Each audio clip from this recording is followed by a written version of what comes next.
Hörmətli millətdaşlar, бигрәк тә Әбиелил халкы, мин үзем сыгышы менән Талкускар авылында, шуның Хәлилдә яшәм, шуның Аскар авылында яшәм, шуңа күрә безнең районда үтеп барган вакыйгалар безне бик нык борсый.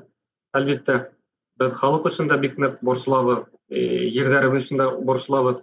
Хәтерләйһегездер инде теге Ирәндек тауын, теге Русская медная компания эшкәртергә теләгәндә, мин Фейсбукта күп итеп теге нәмәләр эшләнем, постлар эшләнем, шуңа каршы халык та сыкты бит инде. Шуңа теге үзебезнең ватаныбызны, матур табигатыбызны аклап алып калдык.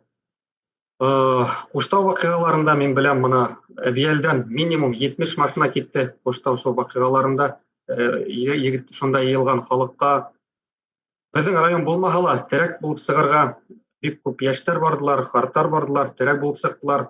Шуңа күрә мин беләм, что безнең Әбиел районында бик белемле, югары белемле, акыллы һәм патриот халык яшәй. Безнең эргәлә теге Силәбе өлкәһе булуы әлбәттә безнең өчен бик зур вызов. Ни өчен дигәндә, безнең шул матур табигатьте басып алырга теләгәндәрнең ханы күп.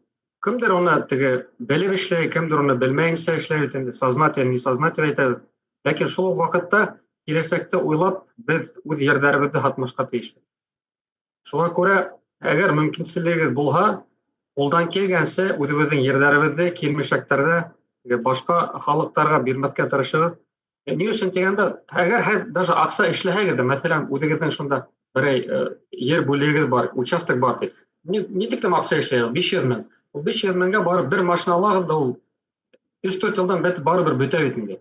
Ләкин шул вакытта без үзебезнең туган Башкортстанның бер китәген башкаларга бирәбез.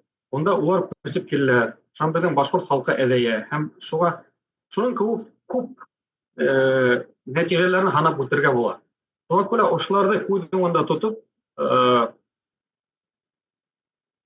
һеҙгә шундай мөрәҗәғәтем әҙерәк аңлырак, әҙерәк яуаплырак үҙегеҙҙең хәрәкәттәрегеҙҙе эшләгеҙ. Ни өсөн дигәндә, безгә үзебеҙҙең милләтте, үзебеҙҙең йырҙарҙы һаҡлап ҡалырға кәрәк.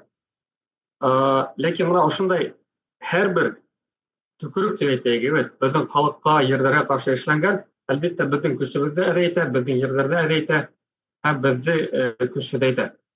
Шуға минең мөрәжәғәтем, ондай нәмәләр менән булышмайыҡ. Безнең мына администрация ондай нәмәгә ҡыҙғанысҡа ҡаршы ерҙәрҙе күп һата тигәнсә, уларға ла ҡаршы торайыҡ. Шул уҡ Илдар Нафиҡовҡа барып әйтеп, беҙҙең башҡорт ерҙәрен һатмаҫҡа әҙерәк баҫым яһайыҡ һәм башҡа милләттәргә үҙебеҙҙең еребеҙҙе һатып маташҡан кешеләргә лә матур итеп ул хәрәкәттәрҙең, ул аҙымдарҙың яңылыш булыуын тураһында әйтеп үтергә тейешбеҙ.